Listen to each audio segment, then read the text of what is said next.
हमारा solar system क्या है? कितने ग्रह हैं? सबसे बड़ा ग्रह कौन सा है? क्या कोई ऐसा ग्रह है जिसमें पूर्व से नहीं पश्चिम से दिन उगता है? क्या कोई ऐसा ग्रह हो सकता है जिसका एक दिन उसके एक साल से बड़ा हो? कोई एक ऐसा ग्रह है जिसके ऊपर पानी की बरसात नहीं, सल्फ्यूरिक एसिड की बरसात होती है? क्या होता है एस्टेरॉइड्स, मीटेoroids, मीटेओराइट, मीटियोर और कॉमेट में अंतर? क्या प्लूटो एक ग्रह है या खत्म हो गया है? क्यों प्लूटो को ग्रह की श्रेणी से बाहर कर दिया गया? इन सब सवालों के जवाब जानेंगे हम आज के इस लेक्चर में। नमस्कार, मेरा नाम है हंसराज कुमावत और आप देख रहे हैं लर्निफाई की bilingual series beyond the book series. चलिए जानते हैं स्टेप बाय स्टेप इन चीज़ों को बहुत ही इजी लैंग्वेज में। आज के लेक्चर में हम जानने वाले हैं अपने पूरे सोलर सिस्टम के बारे में, कितने ग्रह हैं इसके अंदर, उन सब के बारे में डिटेल से जानेंगे। सर, ग्रहों के ऊपर आए उससे पहले ग्रह होता क्या है? दरअसल देखो, हम क्या करें, धीरे धीरे अपना स्कोप नैरो डाउन करेंगे। सबसे पहले हमने गैलेक्सीज क्या है, यूनिवर्स क्या है, स्टार क्या है, फिर स्टार में हमने अपने स्टार सन के बारे में जाना। उसके बाद में हम सोलर सिस्टम के बारे में जानेंगे और उस सोलर सिस्टम में 8 ग्रह हैं और उन ग्रह प्लैनेट्स के बाद में हम अपने अर्थ के ऊपर आते जाएंगे धीरे धीरे, स्लोली स्लोली। और फिर उसके अर्थ के बाद में हम आगे जब इंडियन ज्योग्राफी पढ़ेंगे तो इंडिया के ऊपर आते चले जाएंगे। चलिए, सबसे पहले ग्रह होता क्या है, यानी एक प्लैनेट क्या है, उसकी डेफिनेशन है क्या, ये तो बता दीजिए सर।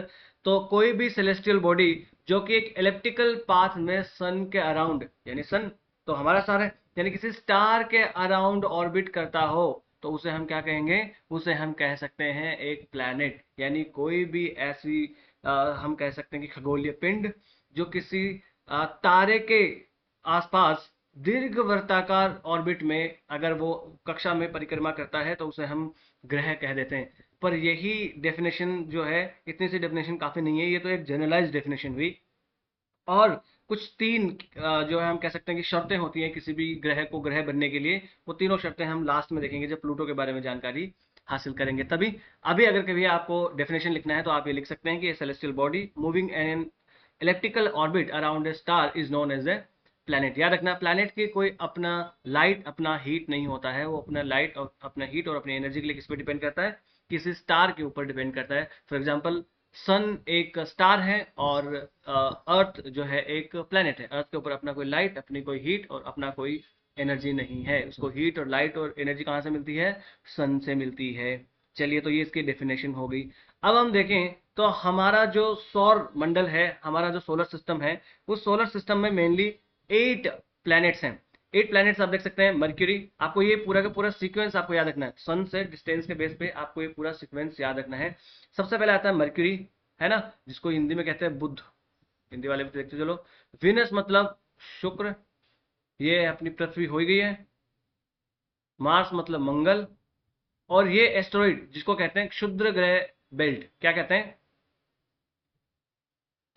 क्षुद्र ग्रह, ये एक बेल्ट है। ये पूरा एग्जैक्टली ऐसे याद रखना।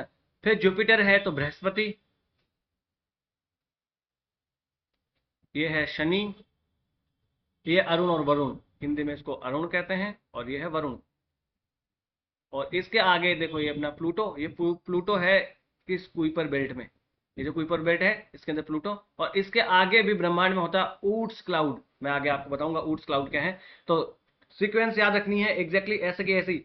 जब भी इससे रिलेटेड कोई क्वेश्चन आएगा तो मास्टर का पढ़ाया हुआ ये लेक्चर आपको याद आना चाहिए और आपका ये पिक्चर आपके दिमाग में आ जानी चाहिए।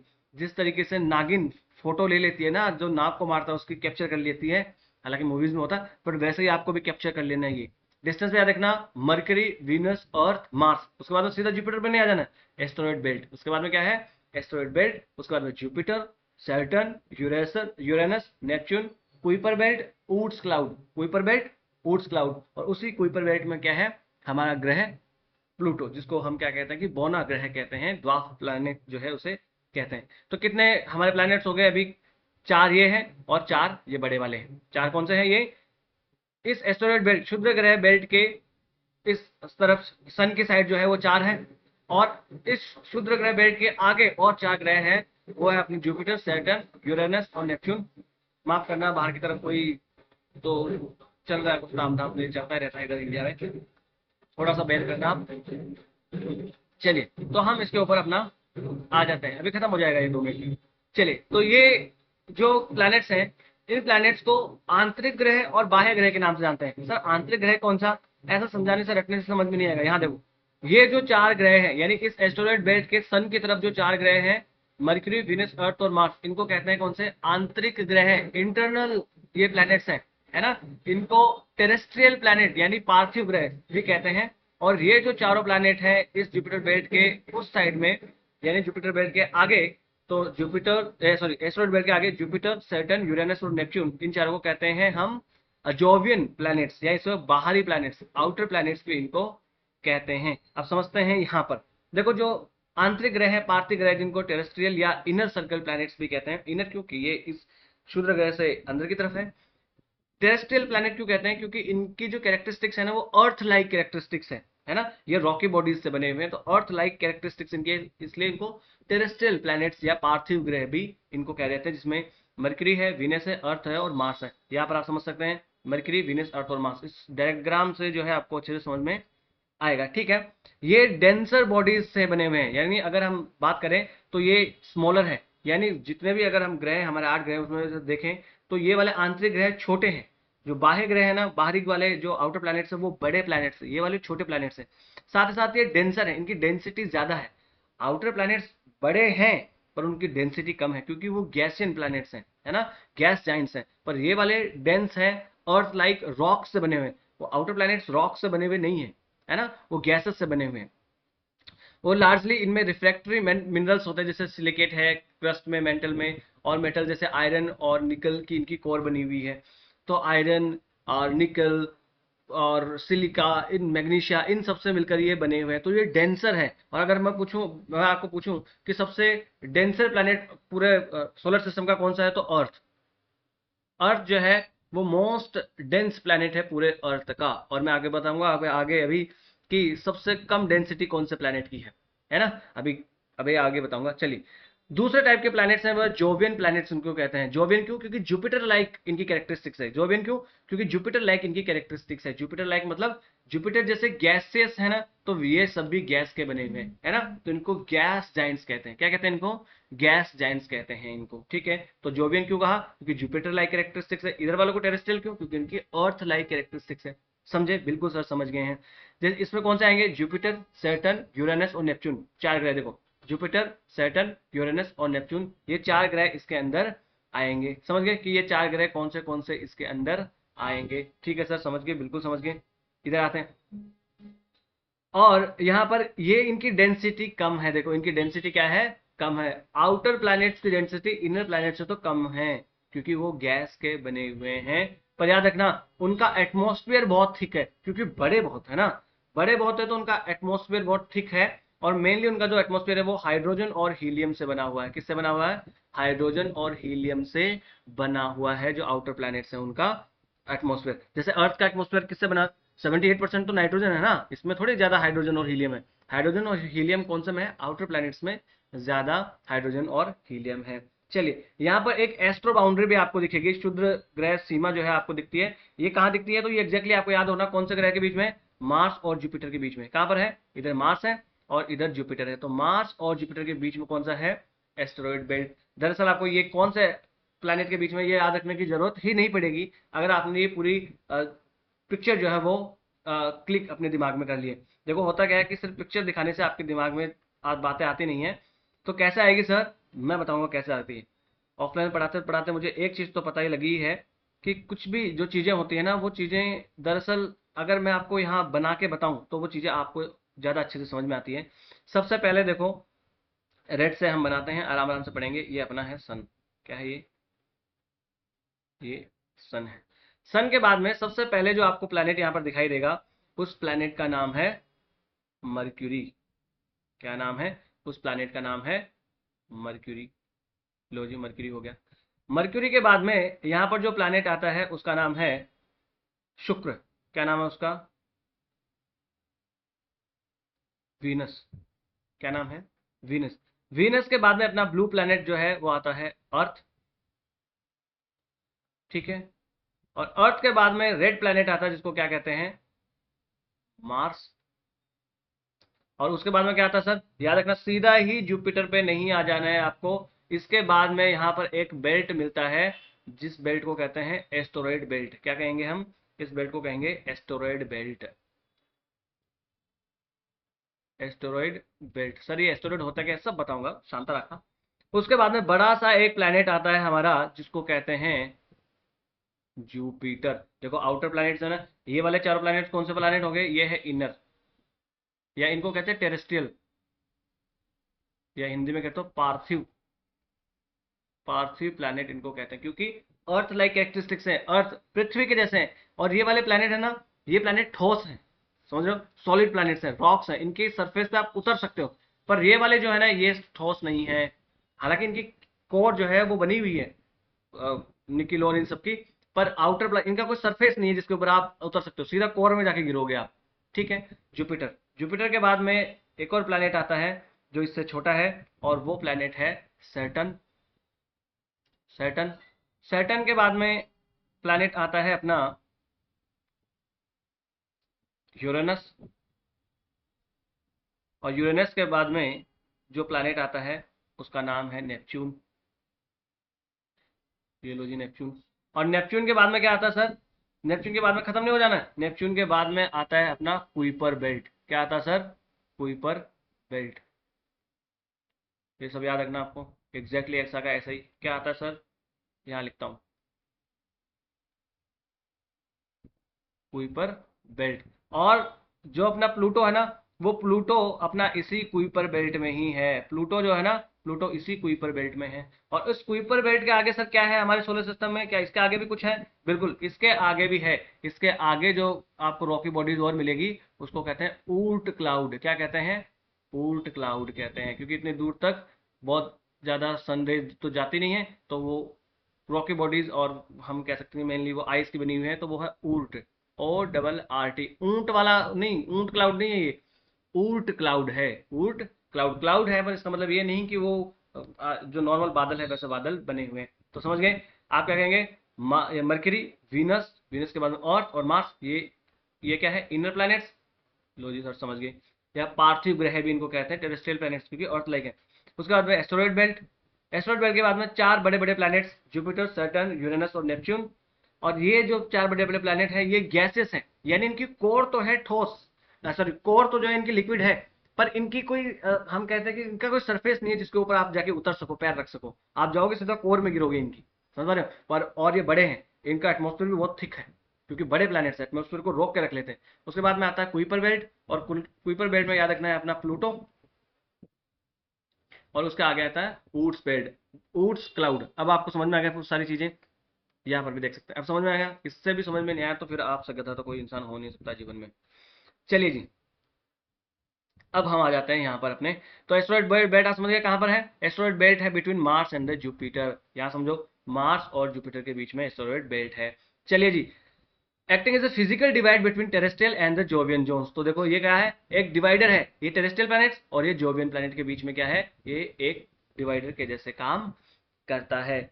और ऑर्बिटल डायरेक्शन की देखें तो सारे 8 ग्रह है ना, वो मेनली जो ग्रह हैं वो काउंटर क्लॉकवाइज ही रोटेट करते हैं। समझ रहे हो? काउंटर क्लॉकवाइज मतलब हम कह सकते हैं कि घड़ी की दिशा के विपरीत। और ये क्या होता है? पश्चिम से पूर्व की तरफ जो है वो सारे के सारे प्लैनेट्स घूमते हैं। पर दो ऐसे प्लैनेट्स हैं जो उल्टा घूमते हैं। हम कहें सारे प्लैनेट्स घूमते हैं 8 में से 6 पश्चिम से पूर्व ही घूमते हैं, जैसे कि अर्थ अपने एक्सिस पे रोटेट करती है west to east anti clockwise, exactly वैसे ही सारे प्लैनेट एंटी क्लॉकवाइज रोटेट करते हैं। सारे प्लैनेट, सिर्फ 2 प्लैनेट को छोड़ के। कौन सा प्लैनेट? वो मैं अभी आपको आगे बताऊंगा, याद रखना है। ठीक है। चलिए, तो यार नीचे आप देखो, ये सब चीजें आप खुद पढ़ लेना, ये जो मेमोरी ट्रिक मैंने यहाँ दे रखी है ये सब आपके पढ़ने के लिए हैं चीजें। चलिए पॉज करके आराम से पढ़ लेना। आगे आते हैं, हम पढ़ते हैं रॉकी प्लैनेट जो है वो इनर प्लैनेट्स रॉकी प्लैनेट क्यों है, और आउटर प्लैनेट गैसियस प्लैनेट क्यों है।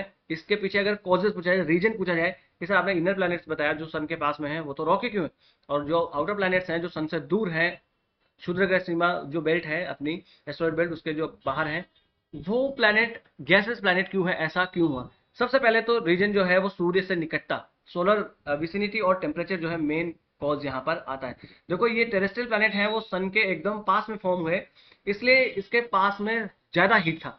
तो ज़्यादा जब स्टार्टिंग में हमारे प्लैनेट्स बन रहे तो ज़्यादा हीट था, तो ज़्यादा हीट होने की वजह से जो वोलेटाइल जो गैसेस थी वो कंडेंस नहीं हो पाई, उनका संघनन नहीं हो पाया। यहाँ पर जो गैसें थी, गैसों का संघनन नहीं हो पाया, तो वो गैसें यहाँ से चली गई। समझ पा रहे हो? एक तो पास में है तो ज़्यादा हॉट है, तो ज़्यादा हॉट होगा तो वहाँ की गैसेस संघनित नहीं हो पाएगी, कंडेंस नहीं हो पाएगी। जबकि जो गैसेस प्लैनेट्स हैं, जो हम कहें कि जोवियन प्लैनेट्स हैं, वो बाहर है, आउटर प्लैनेट्स दूर है, इसलिए वहाँ की गैसेस वहाँ पर कंडेंस हो पाई। अगला है इंटेंस सोलर विंड्स।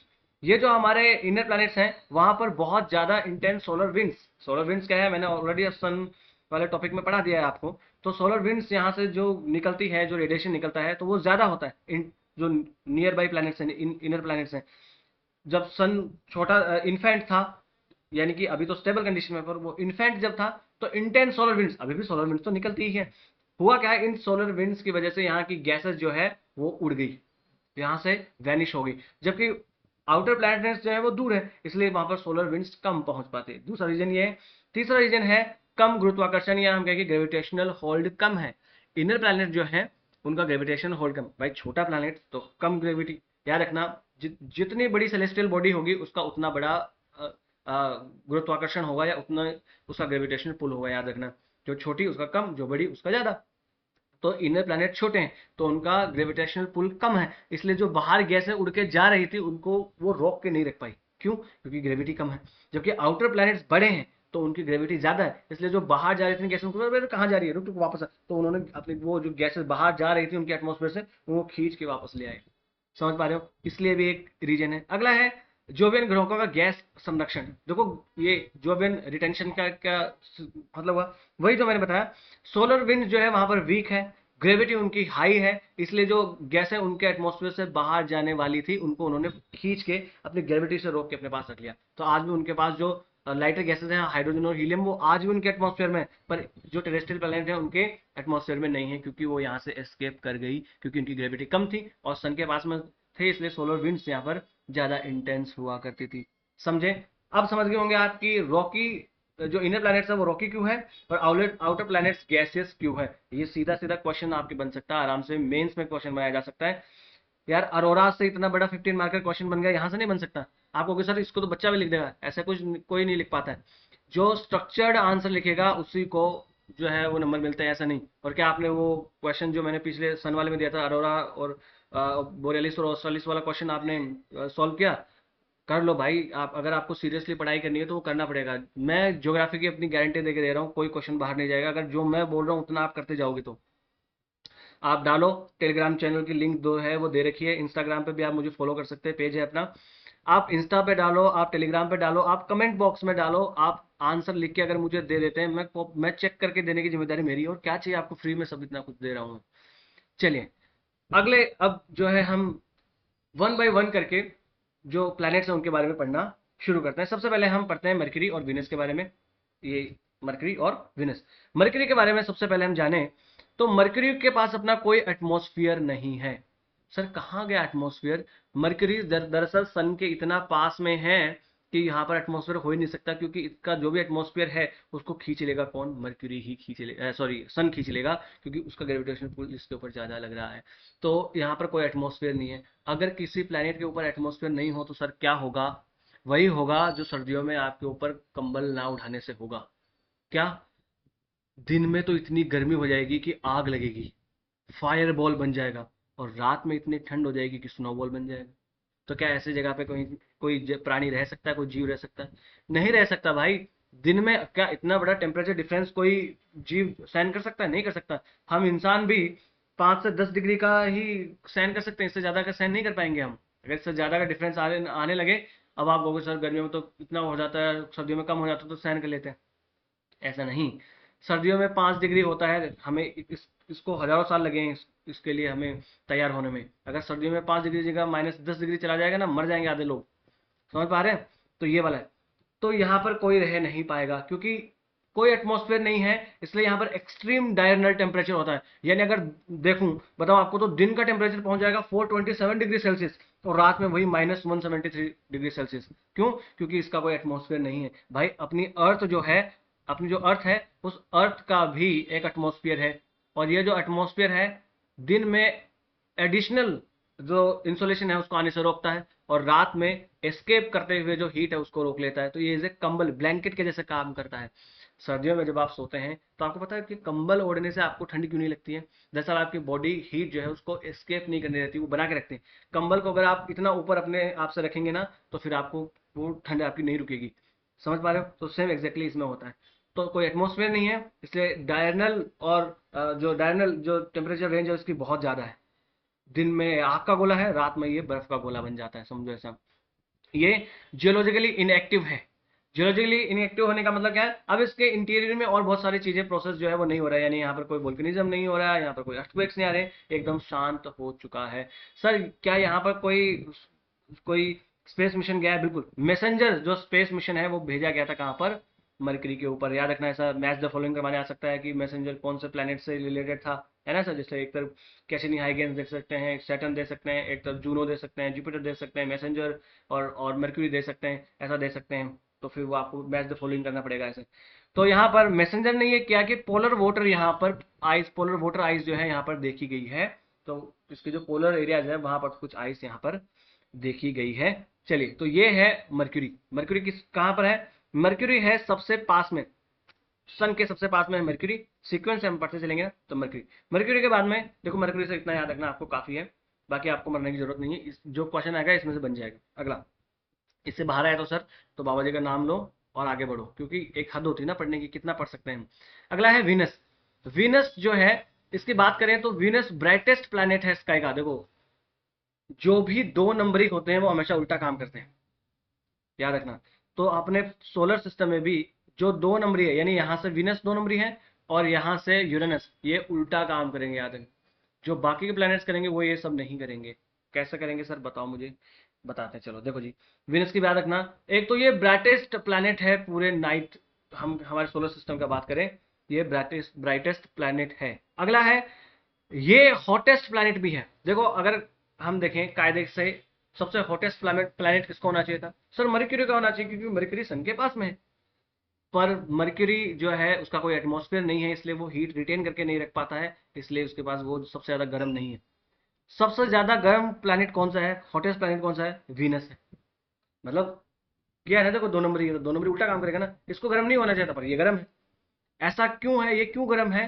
दरअसल ये गर्म इसलिए क्योंकि इसका एटमॉस्फेयर है ना, वो बहुत थिक एटमॉस्फेयर है। क्या है? इसका एटमॉस्फेयर बहुत थिक है। Venus is hottest planet, 480 degree Celsius इसका प्लैनेट है, इसका टेम्परेचर है।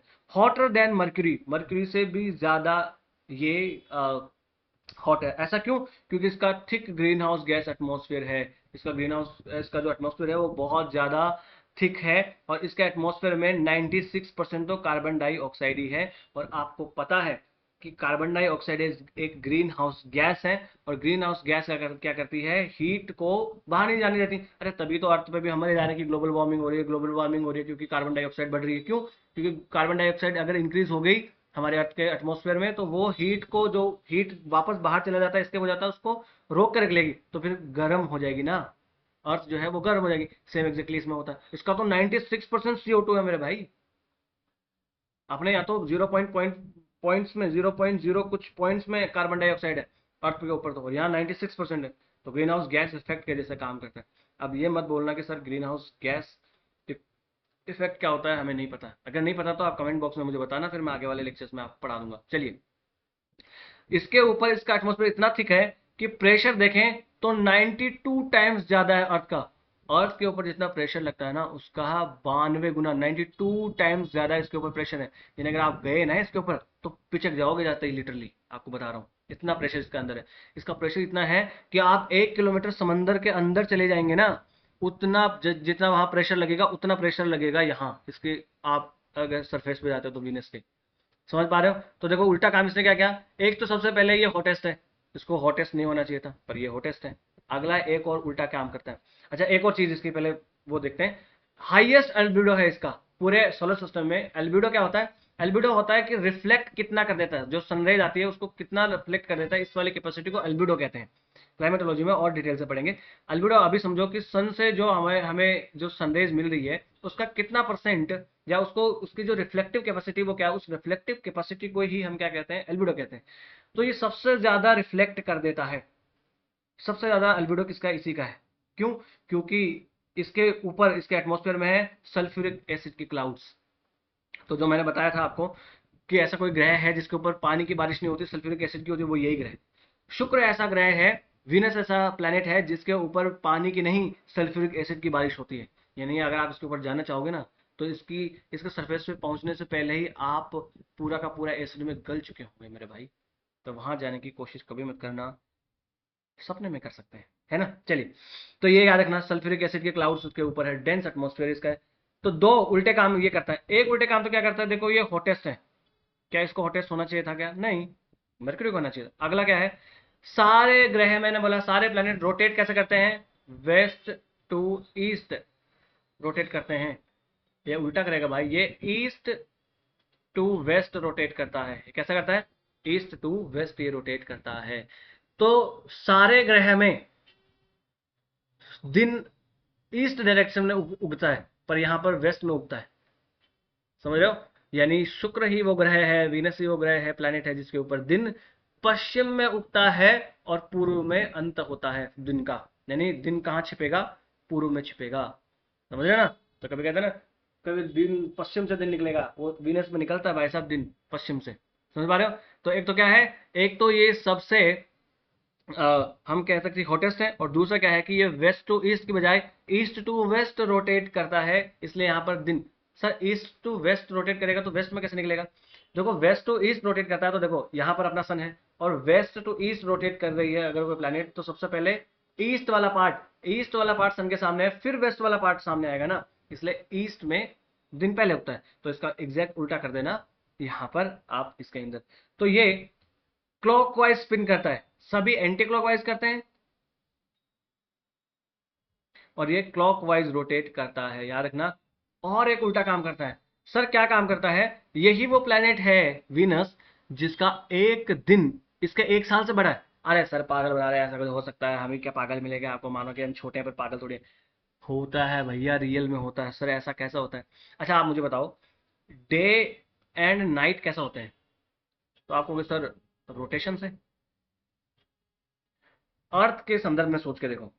और सर ईयर कैसा होता है? तो सर जब रिवॉल्यूशन से होता है, सन के अराउंड रिवॉल्यूशन से, समझे। डे और नाइट कैसे होते हैं? अपनी एक्सिस पे रोटेशन से। और ईयर कैसा होता है? सन के अराउंड रिवॉल्यूशन से होता है। तो बस बिल्कुल यही बात आपको समझनी। यानी ये अर्थ से जब कंपेयर करते हैं, तो ये जो प्लैनेट है वीनस है ना, इसका एक डे होता है 243 अर्थ डेज के। यानी अपनी अर्थ के 243 दिन इसके में इसका एक दिन होगा। यानी वहां पर अगर वीनस पे आपने एक दिन गुजार दिया तो समझो अर्थ का 243 दिन गुजार दिया आपने। इतना स्लो ये रोटेट करता है।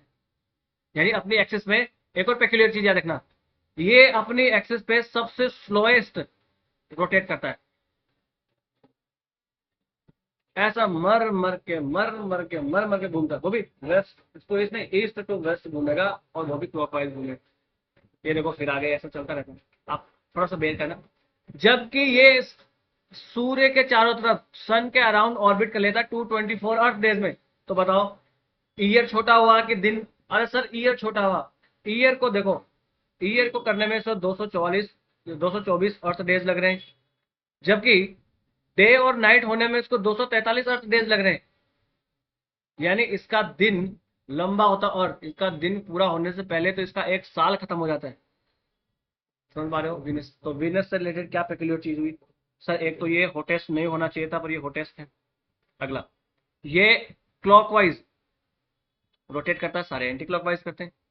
दिन इसमें पश्चिम में उगता है, पूर्व में नहीं उगता। अगला एक ये है कि इसका डे जो है वो लॉन्गर है, लॉन्गर देन ए ईयर। लो जी, ये वाली बातें सब, इतनी सारी चीजें अगर आप याद रख लेंगे वीनस के बारे में तो काफी है। समझ पा रहे हैं? बिल्कुल सर समझ गया आपकी बात। चलो जी, तो मरकरी हो गया, वीनस हो गया, उसके बाद में कौन सा सीक्वेंस है नंबर, कौन से प्लेनेट का है? अर्थ। तो हम आ जाते हैं अपना अर्थ के ऊपर। अर्थ के बारे में तो देखो सारी चीजें हम अर्थ के बारे में ही पढ़ेंगे आगे, तो छोटी थोड़ी बहुत चीजें जान लेते हैं।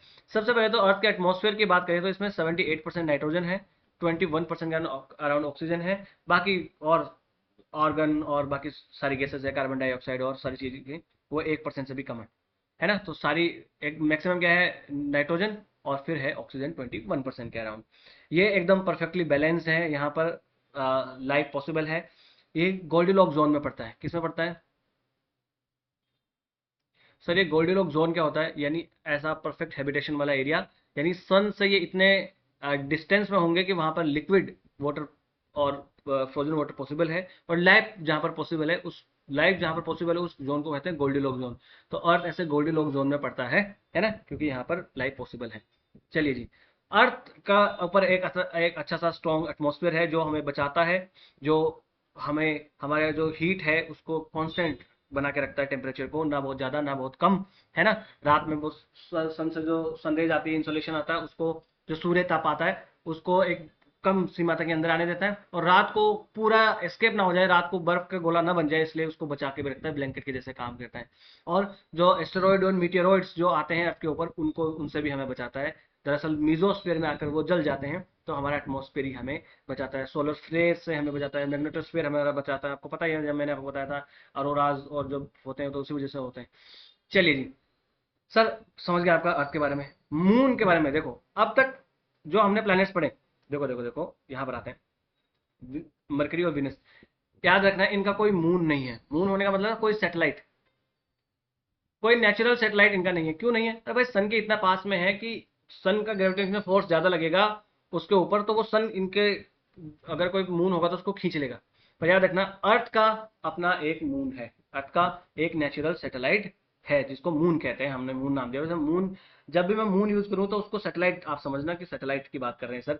अर्थ का भी एक सैटेलाइट है जिसको मून कहते हैं। मून है अर्थ का सैटेलाइट, एक नेचुरल सैटेलाइट है मून।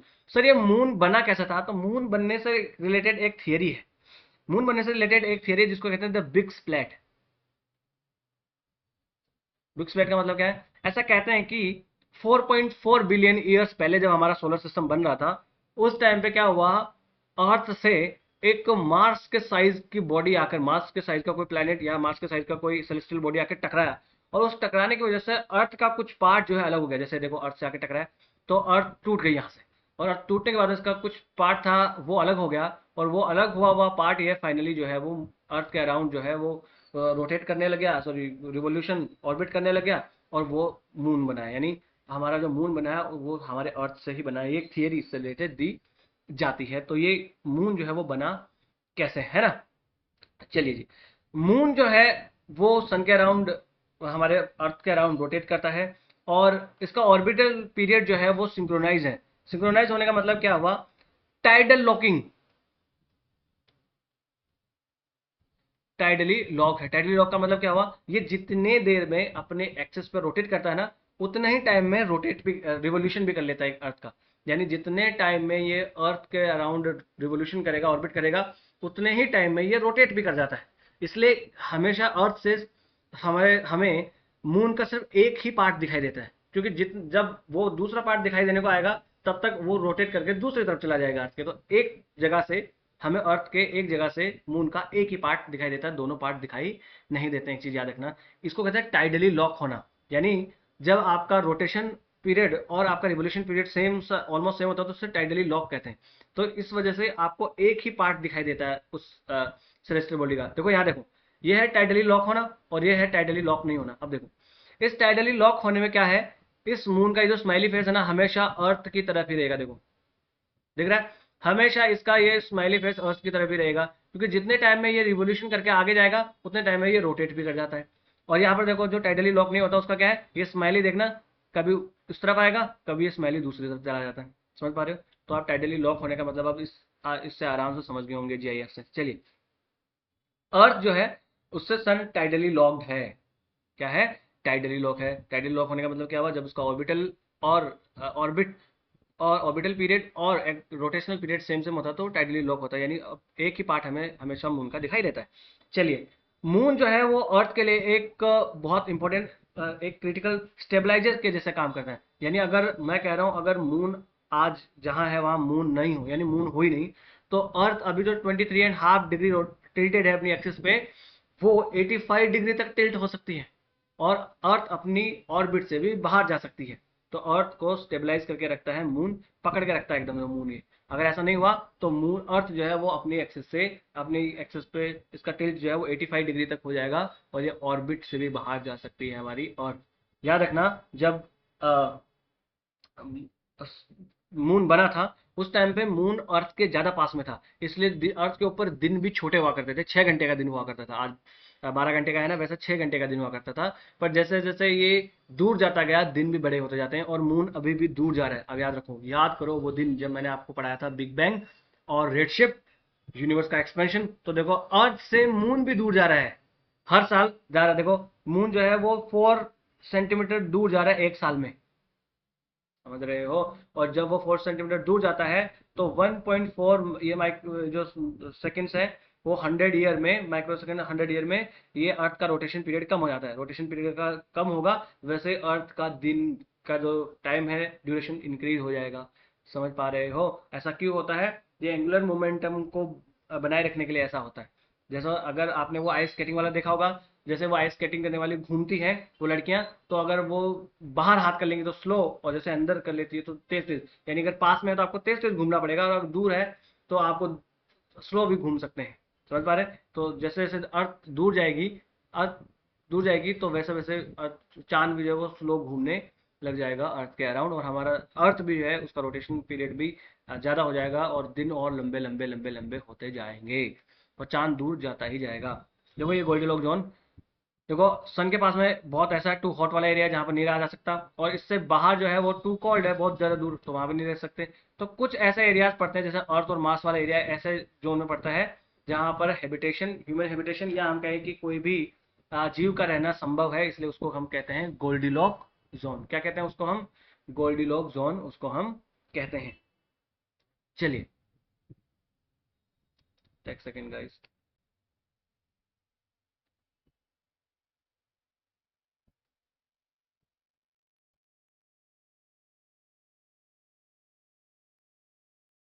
मैं देख रहा था कि वीडियो सही से रिकॉर्ड हो रहा है कि नहीं हो रहा है। चलिए, मून कैसे बना सब हमने पढ़ लिया है। अब एक यहाँ पर एक टॉपिक मैंने डाला है, मून का कोलोनाइजेशन, कि क्या हम मून को कोलोनाइज कर सकते हैं, क्या मून के ऊपर जाके रहना शुरू कर सकते हैं, कि ऐसा कुछ है। ये देखो अभी ऐसा कोई बहुत ज़्यादा न्यूज़ में भी नहीं है और मुझे नहीं लगता कि इतना ज़्यादा इंपॉर्टेंट है। सर पढ़ा क्यों रहे हो? क्योंकि आप, मैं नहीं पढ़ाऊंगा तो कोई और कहीं से पढ़ोगे, पीएचडी करोगे। अगर किसी को पीएचडी करना तो आप आराम से शांति से बैठ के यहाँ पर पीएचडी कर लेना कि मून जो है उसका कोलोनाइजेशन करे तो उसके क्या रिस्क है, क्या फ़ायदे हैं, सब आप यहाँ पर आराम से देख लेना। जब कभी न्यूज़ में आए तो लेक्चर निकाल के इसको आराम से आप पढ़ लेना, अभी मेरे हिसाब से जरूरत इसकी नहीं है। चलिए अगला प्लैनेट जो है अर्थ के बाद में आता है मार्स। क्या आता है? मार्स। मार्स को रेड प्लैनेट भी कहते हैं, है ना? क्या कहते हैं? रेड प्लैनेट भी मार्स को कह देते हैं। चलिए जी, मार्स को रेड प्लैनेट कह दिया। मार्स के बारे में चीजें पढ़ते हैं। मार्स का मैग्नेटोस्फीयर नहीं है, जैसे अर्थ का मैग्नेटोस्फीयर है ना वैसे मार्स का मैग्नेटोस्फीयर नहीं है। सर क्यों नहीं है? 4 बिलियन ईयर्स पहले मार्स ने अपना मैग्नेटोस्फीयर लूज कर दिया था। क्यों? इसके ऊपर जायंट एस्टेरॉयड इम्पैक्ट हुआ था, उसकी वजह से इसने अपना जो मैग्नेटोस्फीयर है वो लॉस्ट कर दिया था। तो अब इसके ऊपर मैग्नेटोस्फीयर नहीं है, और अगर मैग्नेटोस्फीयर नहीं होगा तो जो सोलर विंड्स आएंगी वो रोक नहीं पाएगा वो मैग्नेटोस्फीयर, और रोक नहीं पाएगा तो डायरेक्टली सोलर विंड्स जो है यहाँ पर आके इसको हिट करेगी, और जब सोलर विंड्स हिट करेगी तो आदमी का क्या बनेगा? क्या बनेगा? रेडिएशन से इतनी बीमारियां हो जाएगी, सब मर जाएगा, बहुत प्रॉब्लम हो जाएगी। समझ पा रहे हैं आप? तो रेडिएशन बहुत ज़्यादा सीधा आके अर्थ से टकराए तो हमें भी कैंसर तमाम चीज़ें हो जाएंगी। उसमें एक्स रेज, गामा, तमाम उसमें रेज होती हैं, अल्ट्रावायलेट रेज होती है, तो वो सब अगर अर्थ को हिट करे सेम ऐसे ही जब ये रेड प्लैनेट को मार्स को हिट करेगी तो फिर वो आप समझो कि वहाँ आपको बारबेक्यू बन जाएगा। चलिए इसका एटमॉस्फेयर की बात करें तो वो अर्थ के एटमॉस्फेयर से इसकी डेंसिटी देखें हम तो 1% से भी कम है, यानी इसका एटमॉस्फेयर बहुत थिन एटमॉस्फेयर इसका है। और इसका एटमॉस्फेयर में मेनली आपको कार्बन डाइऑक्साइड मिलेगी 95% तक, आपको 95% तक इसके एटमॉस्फेयर में आपको कार्बन डाइऑक्साइड मिलेगी। याद रखना यहाँ पर मिथेन मिली है, शॉर्ट लिव्ड मिथेन आपको देखने को मिली है मार्स के ऊपर। तो ये इंडिकेट करती है कि वहां पर कुछ मीथेन के गैस के सोर्सेस कुछ हैं, जैसे कि वहां पर वोल्केनिज्म होता रहता है, वहां पर रॉक रिएक्शन हो रहा है जिसे सरपेंटेनाइजेशन कहते हैं, और वहां पर मिथेनोजेनिक जेनिक जो माइक्रोबियल लाइफ है उसके भी चांसेस वहां पर है, पॉसिबिलिटीज हैं। तो आप जब हॉलीवुड की मूवीज देखते हैं कि आपने मार्शियन एक मूवी है वो देखी है, प्रोमेथियस एक मूवी देखी है, देखो आपको मूवीज देखनी चाहिए, मैं कह रहा हूँ आपको मूवीज देखनी चाहिए। आप अच्छे से आप कल्पना आप अच्छे से कर पाएंगे, तो आपको मूवीज देखनी चाहिए। मैं बता रहा हूँ आपको, एक तो मार्शियन है, सैटरडे संडे आप देखना, और एक प्रोमेथियस है, प्रोमेथियस करके एक मूवी है, ये दो मूवी आप देखना। तो सबसे ऐसा कोई प्लेनेट जहां पर लाइफ की पॉसिबिलिटी है तो वो मार्स ही है। पर प्रॉब्लम यह है कि यहाँ पर मैग्नेटोस्फीयर नहीं है, तो आपका बारबेक्यू बनने से कोई रोक नहीं पाएगा वहां पर। यहाँ पर देखो लिक्विड वाटर यहाँ पर एग्जिस्ट नहीं कर सकता है, पर याद रखना क्यों, क्योंकि यहाँ पर एटमोस्फेरिक प्रेशर बहुत कम है, इसलिए अर्थ का 1% से भी कम एटमोस्फेरिक प्रेशर है, तो लिक्विड वाटर यहाँ पर हो नहीं पाएगा। पर वाटर यहाँ पर जो पोलर आइस कैप्स है वहां पर वाटर थोड़ा सा देखने को मिला है। ये आप जो सर कैसे पता लगा आपको कि यहाँ पर वाटर मिला है पोलर आइस कैप में? बहुत सारे मिशन यहाँ पर भेजे गए हैं मार्स के ऊपर, तो उससे पता लगा कि मार्स के ऊपर पोलर आइस कैप्स जो है वहां पर वाटर है। चलो, अब मैं आपको पूछूं कि दुनिया का सबसे बड़ा माउंटेन कहाँ है?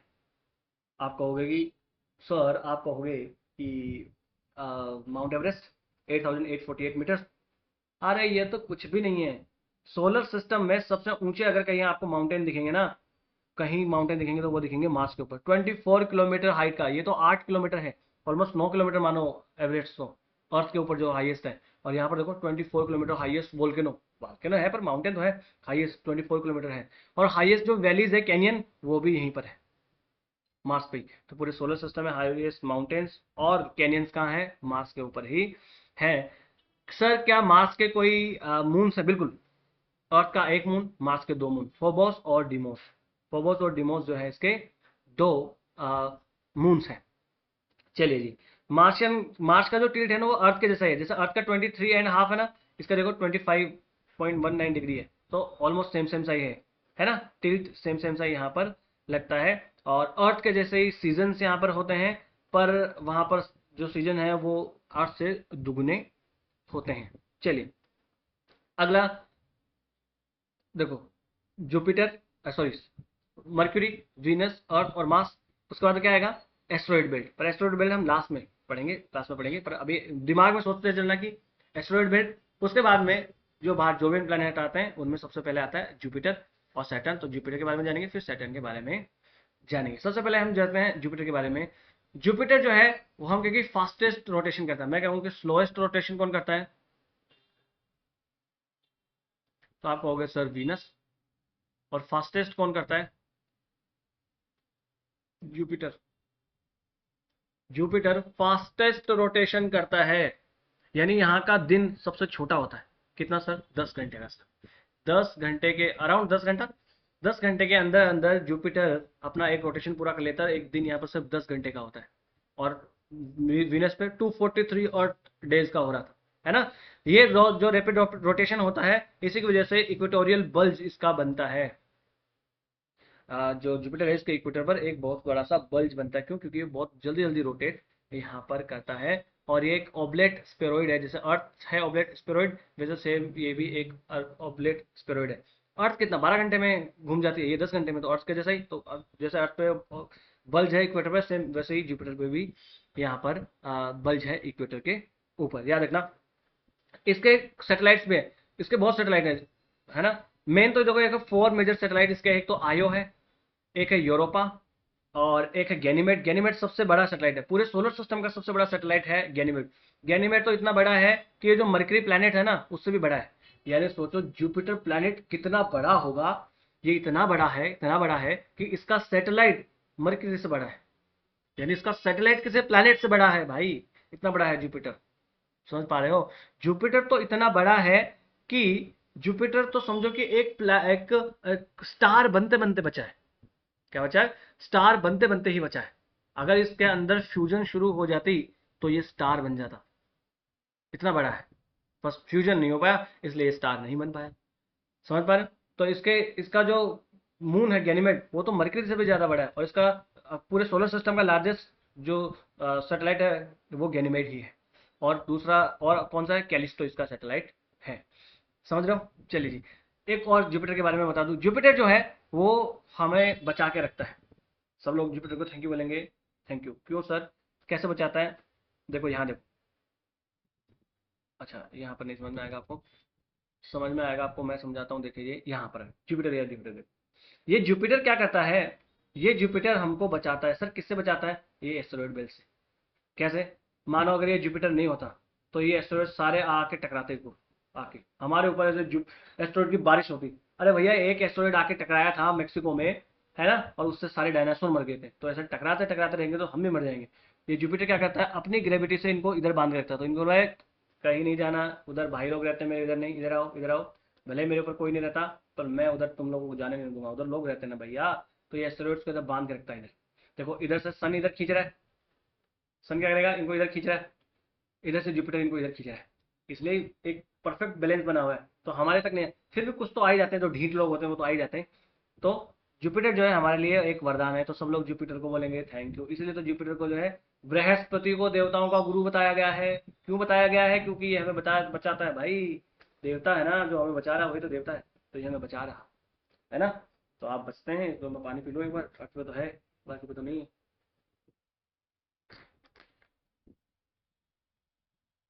चलिए समझिए, जुपिटर इतना याद रखना, एक तो फास्टेस्ट ये रोटेशन करता है, सबसे बड़ा सोलर सिस्टम का प्लैनेट है, और एस्टेरॉयड बेल्ट से हमें ये बचा के रखता है, एस्टेरॉयड से हमें बचा के रखता है, क्योंकि ये स्टेबलाइज करके रखता है उसको, अपनी ग्रेविटी से अपनी तरफ खींच के रखता है। और इतना बड़ा है कि ये समझो कि नाबालिग स्टार बनते बनते बचा है ये नाबालिग स्टार है ऑलमोस्ट, हम कह सकते हैं इसको।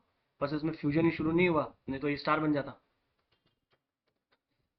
चलिए, जुपिटर, जुपिटर के बारे में तो याद हो गया, काफी है। चलिए जुपिटर के देखो प्लैनेट्स की इसके एस्टेरॉइड्स की हम बात करें, सॉरी सॉरी सॉरी, मून्स की बात करें, तो आज की तारीख तक कहाँ से डेटा लाए हैं सर? नासा की साइड से। ओहो कहाँ चला गया, सॉरी सॉरी, कहाँ से लाए हैं सर डेटा? तो डेटा हम लाए हैं जी नासा की साइड से। आज तक की बात करें तो जुपिटर जो है उसके सैटेलाइट हैं 101 ऑफिशियली रिकग्नाइज्ड मून है इसके। कितने हैं? 101 ऑफिशियली रिकग्नाइज्ड मून है। कहाँ से लाया हूँ? नासा की साइट से लाया हूँ। जब भी आपको डेटा लेना हो तो किसी ऑफिशियल साइट से आप लेना, 101 है जुपिटर के। सैटर्न के बाद में सबसे ज्यादा सैटेलाइट जुपिटर के ही है। चलो अगला आता है शनि ग्रह, या हम कहेंगे सैटर्न। सैटर्न के बारे में याद रखना, एक तो इसकी डेंसिटी सबसे कम है।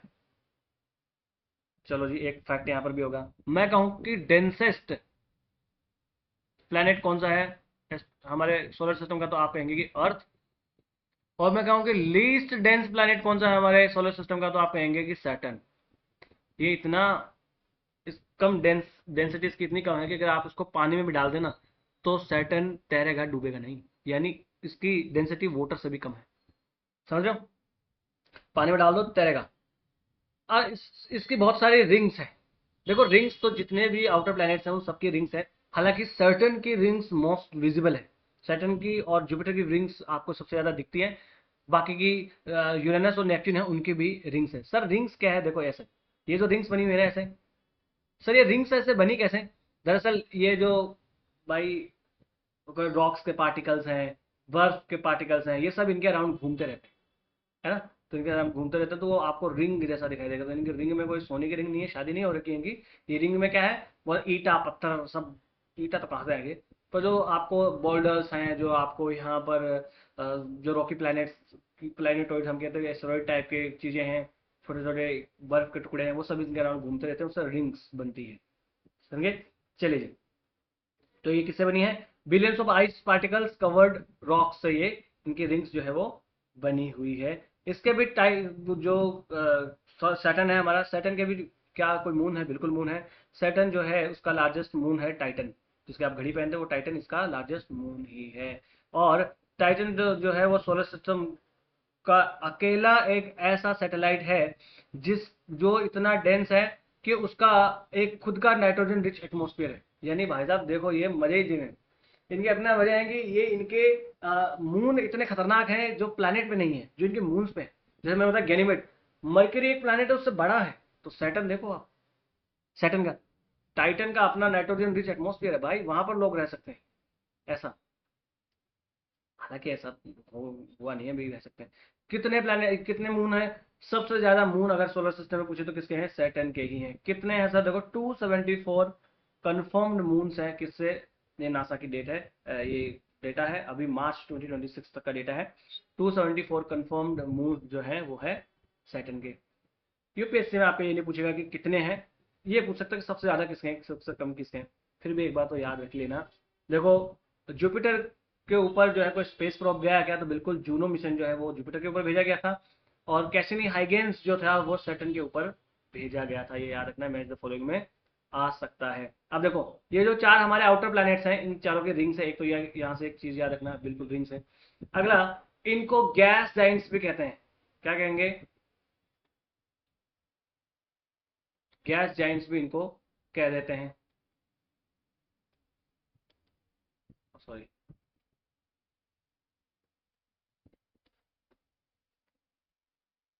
जी सॉरी सॉरी, माफ करना जी। इनको क्या कहते हैं? गैस जाइंट्स भी कहते हैं। पर एक चीज याद रखना, अगर स्पेसिफिकली बात करें तो जुपिटर और सैटर्न को कहते हैं गैस जाइंट्स, और बाकी जो यूरेनस और नेपच्यून है इनको कहते हैं आइस जाइंट्स, क्योंकि ये आइस के बने हुए हैं। इन दूर है तो आइस जो है यहाँ पर ज्यादा है। तो आपको पता लग गया, हमने इसमें से जुपिटर और सैटर्न ये दोनों पढ़ लिए। अब पढ़ते हैं यूरेनस और नेपच्यून के बारे में। बहुत ज्यादा पढ़ने की चीज नहीं है। तो सर आपने वो दो नंबरी वाली बात कही थी, उधर से तो वीनस दो नंबरी हो गया, इधर से यूरेनस दो नंबरी हुआ, तो यूरेनस के बारे में कुछ दो नंबरी बात? बिल्कुल दो नंबरी बात है। एक तो सबसे पहले इसकी दो नंबरी बात है, ये भी क्लॉकवाइज रोटेट करता है। किसकी बात कर रहे हैं हम? यूरेनस की। ये भी क्लॉकवाइज करता है, यानी दो ऐसे प्लेनेट वीनस और यूरेनस। देखो यूपीएससी आपको कहानियां सुना सकती है और फिर क्वेश्चन पूछेगी, यूपीएससी कहानी सुनाएगी ऐसे, ऐसा ऐसे कौन से प्लैनेट्स हैं, ऐसे प्लैनेट जो क्लॉकवाइज रोटेट करते हैं, और एक हॉटेस्ट है और एक कोल्डेस्ट प्लैनेट है, और ये बाकी का जो प्लैनेट्स करते हैं उनके कंपैरिजन में ये उल्टा कुछ करते हैं। Identify the planets. तो यूरेनस और वीनस, उधर वीनस यूरेनस वीनस यूरेनस, ऐसा याद रख लेना, वीनस यूरेनस।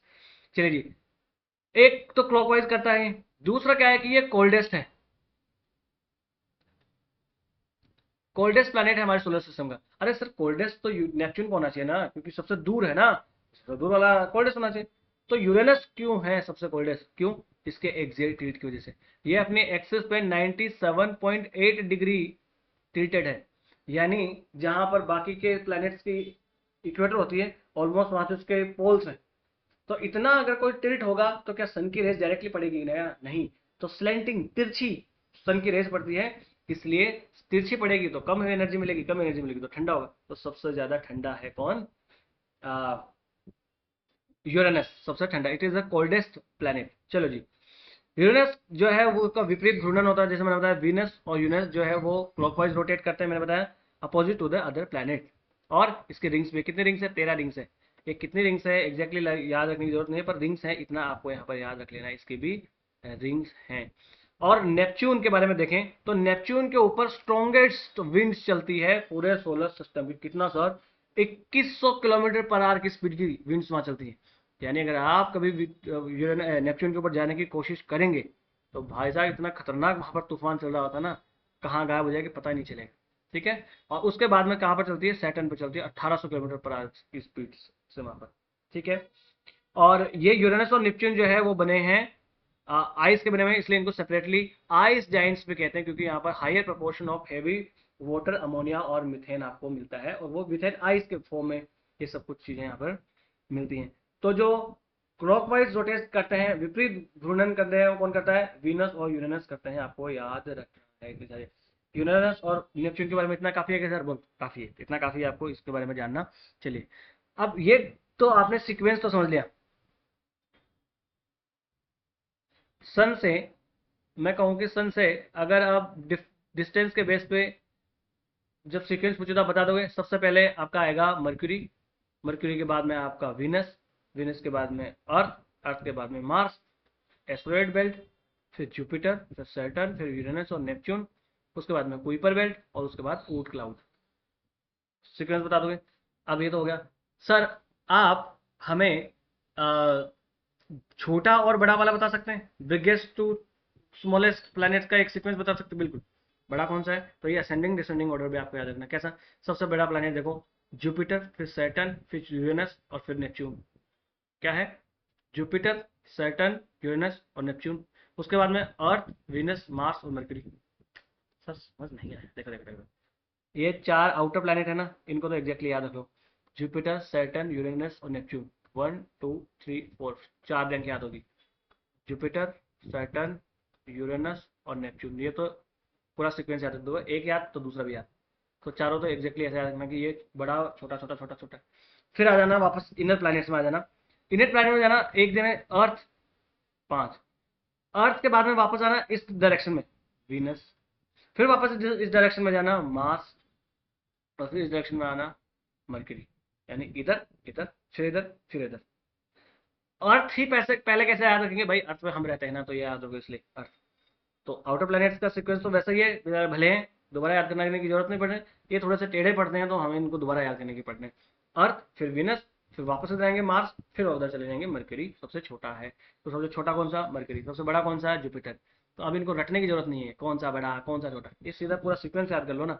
फिर जब भी एग्जाम में क्वेश्चन आए इसको बना लो ऐसा और बता दो कि ये आंसर है। चलिए अब हम आ जाते हैं अपना एस्टेरॉयड बेल्ट जो छूट गया था, अब वन बाय वन करके उनको जानते हैं।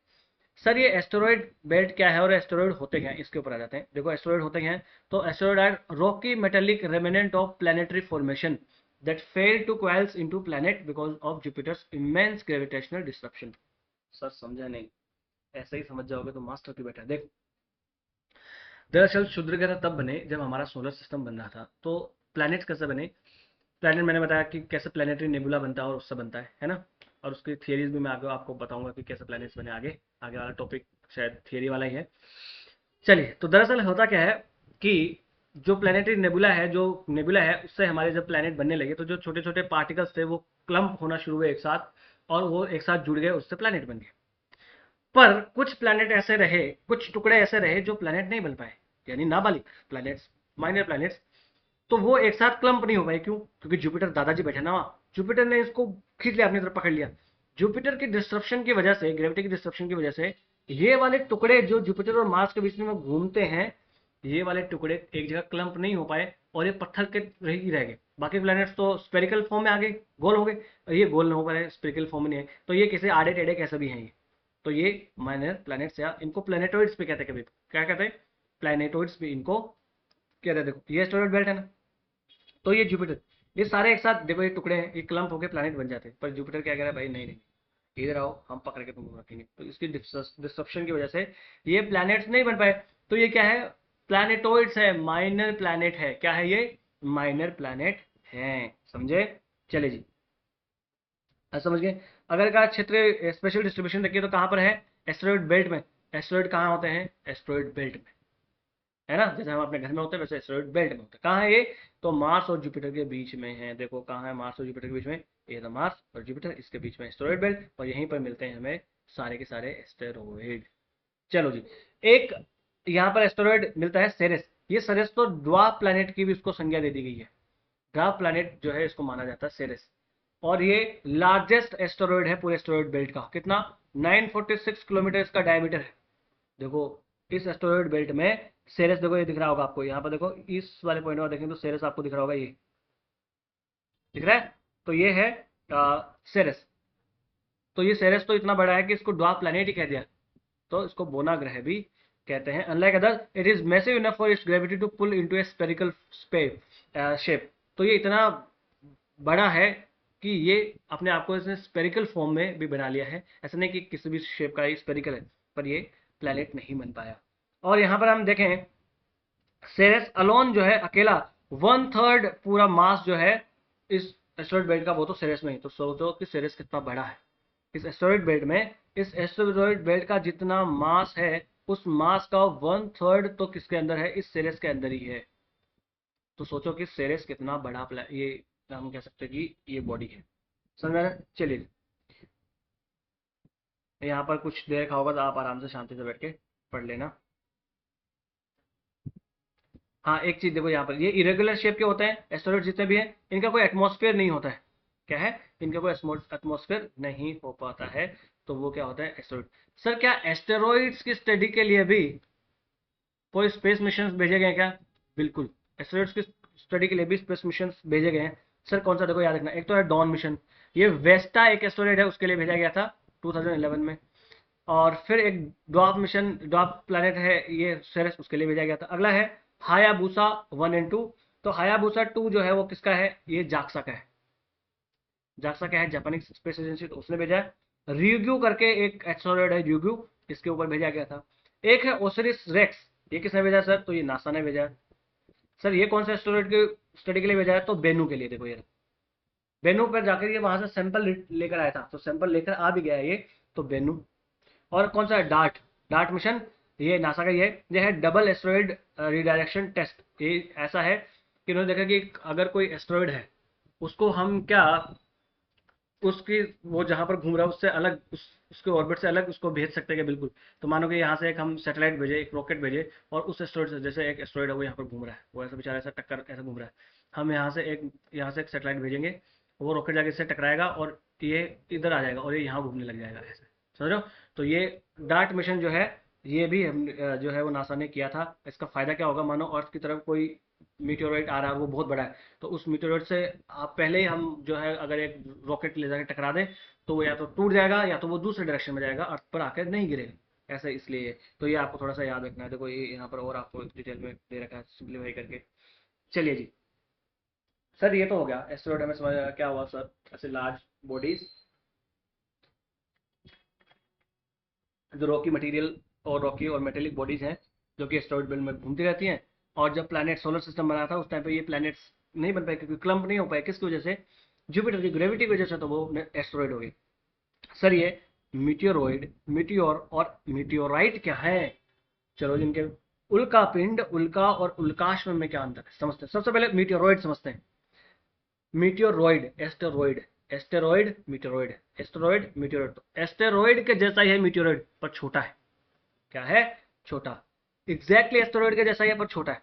ए स्मॉल फ्रेगमेंट और metallic fragment in space from dust size to 1 metre, यानी छोटे छोटे होंगे। एस्टेरॉइड तो बड़ा है, जैसे 946 किलोमीटर हो गया सेरेस, तो ये छोटे छोटे, एक ग्रेन होता है ना सैंड का ग्रेन, उतना छोटा सा, मिट्टी के कण के जितना, या 1 मीटर का, 2 मीटर का, ऐसा कुछ हो गए, ठीक है। तो ये कहाँ से आते हैं, ये एस्टेरॉइड और कॉमेट से, एस्टेरॉइड्स और कॉमेट से ये आते हैं, उनके ये पार्ट्स होते हैं। तो मीटियोरॉइड क्या हुआ, एस्टेरॉइड या कॉमेट के वो छोटे पार्ट्स जो सैंड के ग्रेन से लेकर 1 मीटर 2 मीटर ऐसा हो सकते हैं, यानी छोटे पार्ट होंगे। ये रॉकी है, मेटेलिक फ्रेगमेंट्स ये है। ये तो मीटियोरॉइड हो गया सर। अब अगर ये मीटियोरॉइड अर्थ की तरफ आता है, अगर ये मीटियोरॉइड अर्थ की तरफ आएगा, तो जैसे ही अर्थ के एटमॉस्फेयर में आएगा ये जलेगा, अर्थ के एटमॉस्फेयर में आएगा तो ये जलेगा। जब अर्थ के एटमॉस्फेयर में आएगा ये जलेगा, तो जलता हुआ दिखेगा, तो वो एक लाइट स्ट्रीक आपको दिखेगी। क्या दिखेगी, लाइट एक स्ट्रीक दिखेगी। उस लाइट स्ट्रीक को क्या कहेंगे, मीटियोर कहेंगे। यानी ये कोई मीटियोर जो है ना, ये कोई बॉडी, सेलेस्टियल बॉडी नहीं है, ये क्या है, ये एक फिनोमिना है। वो जो मीटियोराइड आ रहा है अर्थ की तरफ, वो जब जलता है तो आपको दिखता है एक लाइट स्ट्रीक, एक ब्राइट स्ट्रीक दिखाई देगी, जिसे हम कहते हैं ना टूटता हुआ तारा, शूटिंग स्टार। दरअसल वो स्टार है ही नहीं। तो बताओ, जो चीज स्टार नहीं है, क्या उससे हम विश मांगेंगे तो पूरी होगी, नहीं होगी ना। तो वो शूटिंग स्टार नहीं है, वो दरअसल क्या है कि एक मीटियोरॉइड का पार्ट है जो अर्थ की तरफ आ रहा है। तो जो हमें एक ब्राइट स्ट्रीक दिखती है, वो स्ट्रीक, ब्राइट स्ट्रीक फिनोमिना, उसको हम कहते हैं मीटियोर। क्या कहते हैं, मीटियोर, ठीक है। चलो जी, फिर मीटियोराइट क्या भला चीज है। अगर वो मीटियोरॉइड आकर अर्थ को टकरा जाता है, सर आप तो कहते हो जल जाएंगे। अरे भाई, कुछ ऐसे होते हैं ना ढीठ, जो पूरे नहीं जलेंगे। यानी बहुत बड़ा था, वो जल के इतना हो गया, पर वो इतना आके अर्थ से हिट कर गया, तो जब वो अर्थ को हिट कर देगा, तो उसको हम क्या कहेंगे, मीटियोराइट कहेंगे। क्या कहेंगे, मीटियोराइट कहेंगे, समझे। मीटियोराइट का हुआ, कॉमेट्स और एस्टेरॉइड के छोटे पार्ट्स, सैंड ग्रेन से लेकर 1 मीटर 2 मीटर ऐसे। जब वो अर्थ की तरफ आएंगे तो अर्थ के एटमॉस्फेयर में आने से जलेंगे, तो एक ब्राइट स्ट्रीक दिखाई देगी, उस फिनोमेना को कहेंगे मीटियोर। और जब वो अर्थ से आकर टकरा जाएंगे तो उसे कहेंगे मीटियोराइट। समझ में आई आपको बात। अब देखो, इनको मीटियोरॉइड्स जो होते हैं, ये मीटियोराइट्स, इनको 3 भागों में बांटते हैं, आयरन, स्टोनी और स्टोन आयरन मिक्स्ड, ऐसे। पर आपको याद रखने की जरूरत नहीं है। चलिए, तो ये 3 मीटियोराइड, मीटियोर और मीटियोराइट में अंतर समझ गए। नहीं समझ में आया, एक बार वापस रिपीट करके देख लेना। नहीं समझ में आया, वापस कमेंट बॉक्स में बताना, मैं आपको समझाऊंगा। चलिए, तो देखो, एस्टेरॉइड हमने समझा, मीटियोराइड समझ लिया, मीटियोर समझ लिया, और हमने मीटियोराइट समझ लिया। तो अब जो हमें टूटता हुआ तारा दिखता है ना, वो क्या है, दरअसल वो मीटियोर है, कोई टूटता तारा नहीं है। अब एक बला बच गई, ये कॉमेट क्या है सर? ये कॉमेट क्या है? चलिए, हाँ सर, कॉमेट क्या है ऊपर आए उससे पहले ये समझते हैं कि क्या कोई मीटेओराइट आकर टकराया है अर्थ से कभी? बिल्कुल टकराया है। सर क्या इंडिया में टकराया है? बिल्कुल टकराया है। एक तो जो लोनार लेक बनी हुई है ना, वो लोनार लेक जब कोई एक मीटेओराइट आके अर्थ से टकराया था ना, तो उसकी वजह से एक डिप्रेशन, एक गड्ढा बन गया था। उसी गड्ढे में ग्रेजुअली वाटर एक्यूमुलेट हो गया, पानी भर गया और वो लेक बन गई। तो जो लोनार लेक है महाराष्ट्र की, बुल्डाना डिस्ट्रिक्ट में है महाराष्ट्र में, वो किसकी वजह से बनी हुई है? वो ऐसे एस्टेरॉइड इम्पैक्ट की वजह से ही बनी हुई है। ऐसा ढाला क्रेटर है मध्य प्रदेश में, ऐसा रामगढ़ क्रेटर है राजस्थान में। सबसे बड़ा, अगर कोई मेटेरोइड मेटेरोइड आके टकराया है तो वो आके टकराया है चिक्सकुलुब। ये देखो चिक्सकुलुब, ये चिक्सकुलुब जरूर याद रखना। ये मेक्सिको के युकाटन पेनिनसुला में आके टकराया था 65 मिलियन ईयर्स पहले। और ये जब टकराया था उससे पहले डायनासोर अपना मस्त चल रहे थे, ओहो खाना खा रहे हैं, कोई शिकार कर रहा है किसी का। पर जैसे ही आके टकराया, इसका इम्पैक्ट इतना खतरनाक था कि अर्थ के ऊपर डायनासोर विलुप्त हो गए, यानी डायनासोर की मौत का कारण बन गया। तो एक मीटेरोइड के आके टकराने से डायनासोर खत्म हो गए, तो क्या दूसरा आके टकरा जाएगा तो इंसानियत खत्म नहीं हो जाएगी? खत्म हो जाएगी। पर एक काला खोपड़ी वाला जो है ना इंसान, ये हम कौन से स्पीसीज के, आपको पता है? होमोसेपियंस। ये इतनी जल्दी मरने वाला नहीं है। तभी तो हमने वो डार्ट मिशन अभी मैंने भेजा, आपको बताया था। डार्ट मिशन में हमने क्या क्या हुआ, मानो कोई एस्टेरॉइड आ रहा है अर्थ की तरफ, हम क्या करेंगे, यहाँ से एक मिसाइल मिसाइल भेजेंगे, तो इसको टुकड़े टुकड़े में बांट देगी, है ना? ये क्या होगा, ये अपने ऑर्बिट से दूर चला जाएगा, अर्थ पर ना टकरा के किसी और प्लेनेट पर जाकर टकरा जाएगा। समझ रहे बात? चलिए जी, अब आता है कॉमेट के ऊपर। सर ये कॉमेट क्या होता है? आपने एस्टेरॉइड, मीटियोरॉइड, मीटियोराइट बता दिया। ये कॉमेट भी तो होते हैं। ये क्या है? इनको कहते हैं धूम केतु। क्या कहेंगे? धूम केतु। तो दरअसल ये क्या है? एक कॉस्मिक स्नोबॉल्स है। ये कॉमेट्स आर, देखो, comets are rocky icy body composed of water, ice, dust and frozen greenhouse gases, जैसे CO2, मीथेन और अमोनिया। तो दरअसल ये जो कॉमेट्स हैं वो रॉकी आइसी बॉडीज हैं, जो कि मेनली ग्रीन हाउस गैसेस से बनी होती है, फ्रोजन गैसेस से मिलकर बनी होती है। हाँ, एक चीज याद रखना। एक तो कॉमेट और एस्टेरॉइड के बीच में डिफरेंस सर क्या हुआ?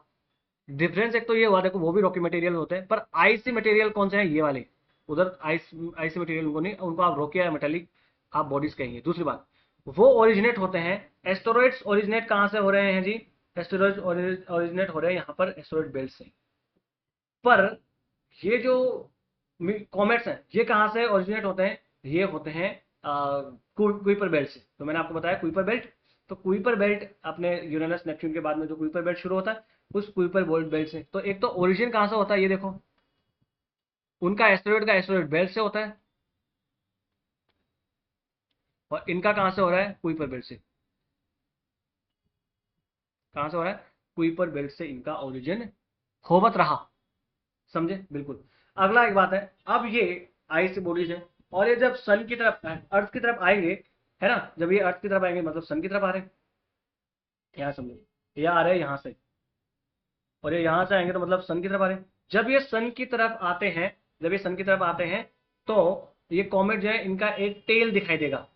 क्या दिखाई देगा? एक टेल दिखाई देगा। यानी जब इस, मान लो कि ये इस डायरेक्शन में आ रहे हैं, तो ये ऐसा दिखाई देंगे, समझो ऐसे, ऐसे, है ना? इसके विपरीत जिस डायरेक्शन में आ रहे हैं ना, उसके अपोजिट डायरेक्शन में इनकी एक टेल दिखाई देगी ऐसे। क्यों? अरे भाई, आईसी बॉडी है, जब अर्थ की तरफ आएगा तो वो पिघलेगा और वो जलता हुआ तो भी आपको थोड़ा सा दिखाई देगा। तो वो इनकी एक टेल दिखाई देगी, याद रखना। टेल की जब वर्ड मेंशन, याद रखना, टेल। टेल जब बात करें तो हम बात करें कॉमेट की।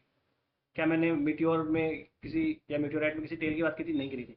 इनमें टेल है ना, आईसी बॉडी। तो देखो, a comet approaches the sun, solar heating vaporises the ice. तो जब वो सोलर सन की तरफ आएगा तो जो हीटिंग होगी, वो उसकी वजह से वाइस, जो आइस थी वो वेपोराइज होती है, और वेपोराइज होने की वजह से ग्लोइंग गैस का एटमॉस्फेयर बनता है, कोमा, और एक टेल बनती है पॉइंटिंग अवे फ्रॉम द सन। तो अगर इस डायरेक्शन में, मतलब सन इधर है ना, इस डायरेक्शन में आ रहा है, तो उसके अपोजिट डायरेक्शन में आपको एक टेल दिखेगी, इनकी एक पूंछ दिखाई देती है। सर ये उत्पत्ति कहाँ से होती है इनकी? उत्पत्ति होती है कुइपर बेल्ट या ऊट क्लाउड से। देखो ये जो ऊट क्लाउड दिख रहा है यहाँ से, या तो यहाँ पर जो अपना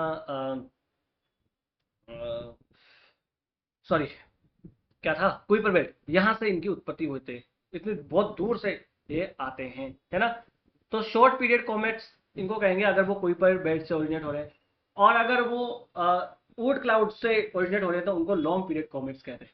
ये कुछ याद आपको रख लेना है। जैसे आपको मैं बताऊं, एक कॉमेट है हेली कॉमेट, कॉमेट हेली, ये शॉर्ट पीरियड कॉमेट है। शॉर्ट पीरियड है तो कहाँ से ओरिजिनेट हुआ होगा ये? कुइपर बेल्ट से।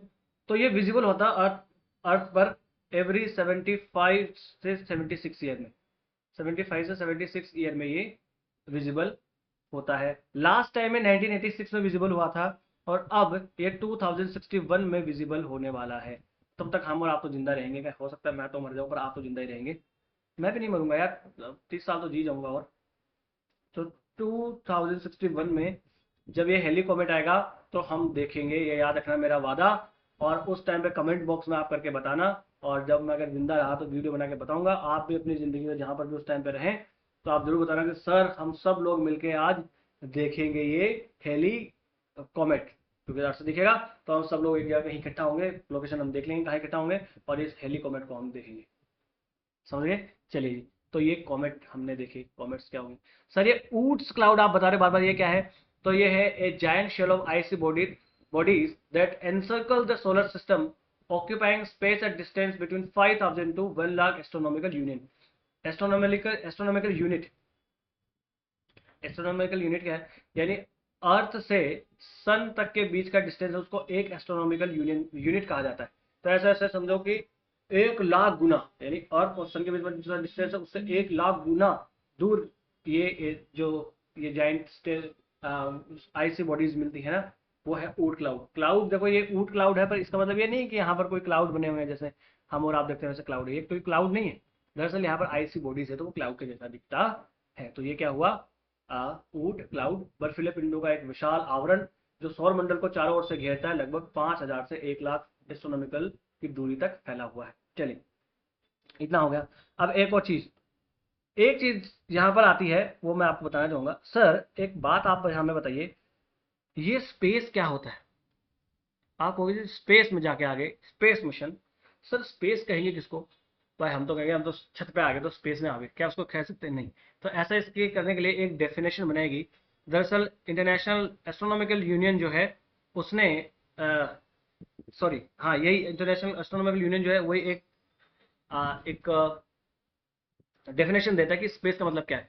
यानी अगर हम अर्थ के सरफेस से 100 किलोमीटर ऊपर की तरफ चल जाए तो उसको हम क्या कह देंगे कि हम स्पेस में आ गए। यानी एक लाइन बन गई ये, और इस लाइन से अगर बाहर चले गए तो स्पेस। तो करके कहते हैं ना कि अब तो स्पेस टूरिज्म भी चल रहा है।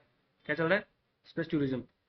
यानी आपको स्पेस में लेके जाएंगे। स्पेस का मतलब क्या है? वो यहाँ से रॉकेट जाएगा, घूम के इधर 100 किलोमीटर से भाग के घूम के वापस आ जाएगा। समझ में? जो अभी हमारे जो एस्ट्रोनॉमर्स गए थे अभी, तो स्पेस में जाके वापस आ गए थे से। तो जो 100 किलोमीटर की लाइन है ना, उस लाइन को कहते हैं कर्मन लाइन। क्या कहते हैं? कर्मन रेखा। और ये जो है वो इंटरनेशनल एस्ट्रोनॉमिकल यूनियन जो है इसने डिसाइड किया है, ये क्या है? बाउंड्री है जहाँ से स्पेस बिगिन होता है। कितना? 100 किलोमीटर या 62 माइल्स की लाइन जो है अबोव द सी लेवल। यानी हम कहें कि ये वाली लाइन आप देख सकते हैं, अगर इसके बियॉन्ड, ये वाली लाइन दिख रही है वाइट वाइट, इसके बियॉन्ड हम चलेंगे तो हम कहेंगे भाई हम स्पेस में आ गए। कहाँ आ गए हम? इसके बियॉन्ड हम जाएंगे तो हम कहेंगे कि हम स्पेस में आ गए हैं। तो स्पेस कहाँ है ये समझ गए? बिल्कुल। अब आती है बात, यहाँ पर क्वेश्चन पर चले उससे पहले एक बात अब आती है यहाँ प्लूटो वाली। सर आप बता रहे थे कि प्लूटो जो है वो क्या ग्रह है कि नहीं है? उसको प्लूटो को ग्रह की श्रेणी से क्या बाहर कर दिया? क्या प्लूटो खत्म हो गया? उसके ऊपर आते हैं।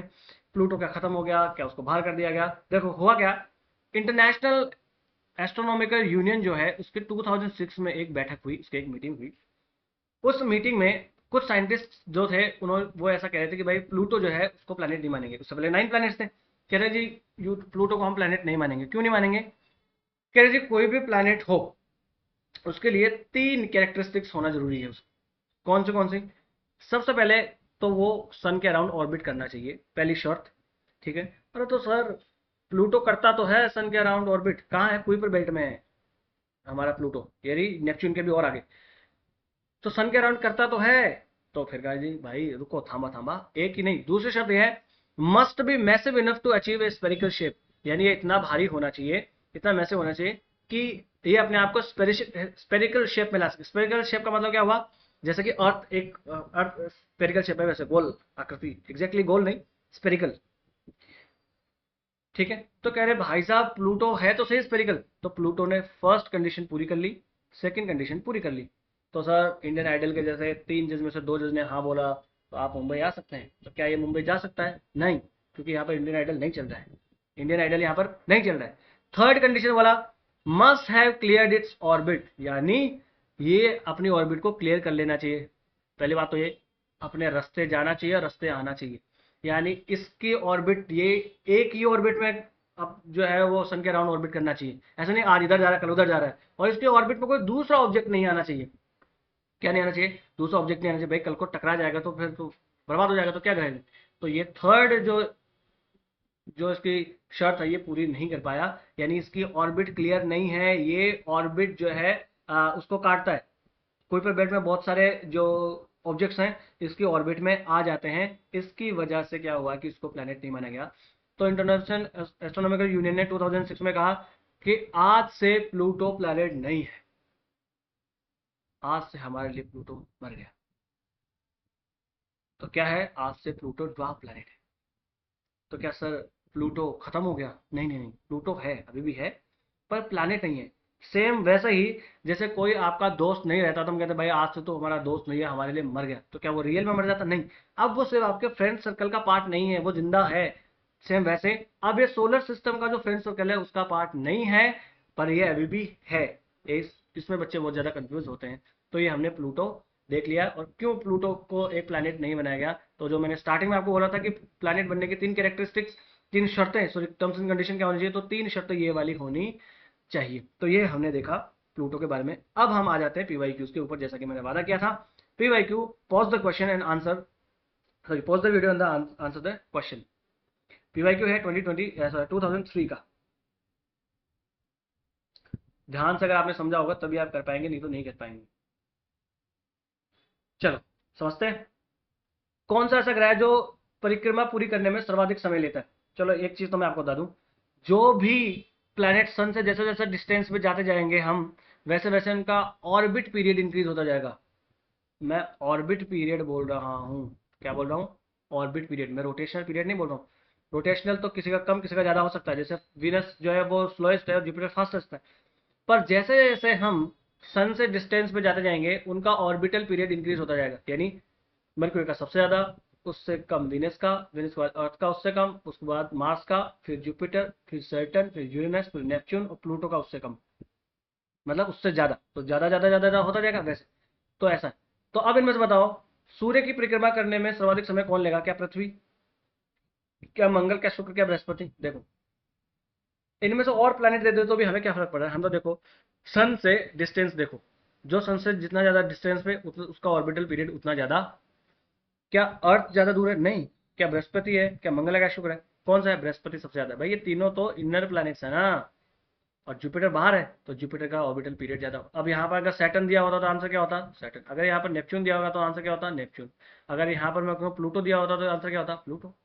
चलिए जी, अगला, अगला question. Pause the video, answer the question. चलो अगला है, सूर्य से दूरी के क्रम में निम्नलिखित में से कौन से ग्रह मंगल और अरुण के बीच में स्थित है, यानी यूरेनस, यानी मार्स और यूरेनस के बीच में कौन से प्लैनेट हैं? क्या अर्थ और जुपिटर है?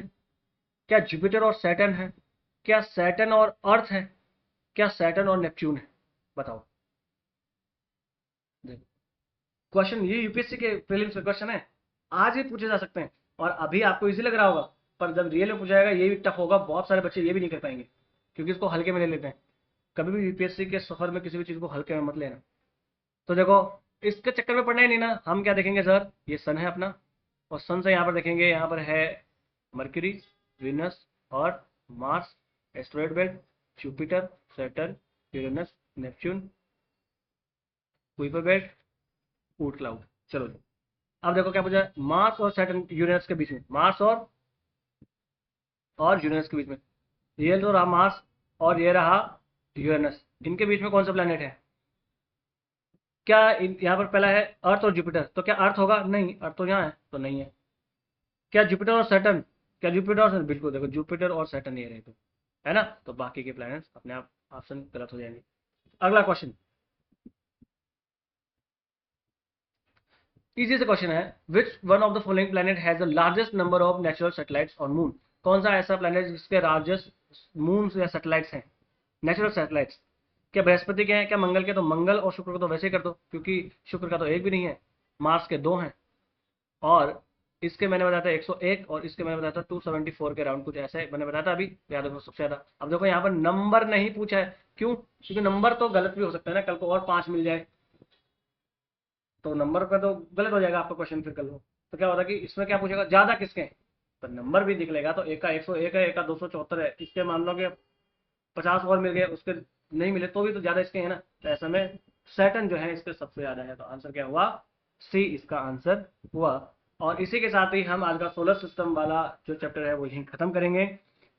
अगला जो हमारा टॉपिक होगा चैप्टर होगा, उसमें हम theories of origin of solar system पढ़ेंगे, यानी सोलर सिस्टम्स के ओरिजिन की क्या थियरीज हैं, कि सोलर सिस्टम का ओरिजिन कैसे कैसे हुआ उसके बारे में पढ़ाई करने वाले हैं, जिसमें कांट की, लाप्लांस की, और उसमें चैम्बर है, मोल्टन है, जेम्स एंड जेफरी है, इन सब के बारे में पढ़ाई करेंगे। आज का लेक्चर यहीं खत्म करेंगे। आपको कोई सलाह लेनी हो या कोई सलाह देनी है तो आप हमें कमेंट बॉक्स में लिख सकते हैं। याद रखना, मेंस का क्वेश्चन जो मैंने दिया था वो आपको सॉल्व करके बताना है, क्वेश्चन के आंसर आपको कमेंट बॉक्स में बताने हैं, आपको हमें रिव्यू देना है, फीडबैक देना है कि सर ये ऐसा पढ़ाओ या ऐसा करो, कुछ भी आपको देना है। ठीक है, इंस्टाग्राम पे अपना जो अपना पेज है उसको आप फॉलो करें, लाइक करें, और यही हमारा मोटिवेशन है। चलिए आज का लेक्चर यही खत्म करेंगे, मिलेंगे अगली क्लास में, तब तक के लिए खमा गणी।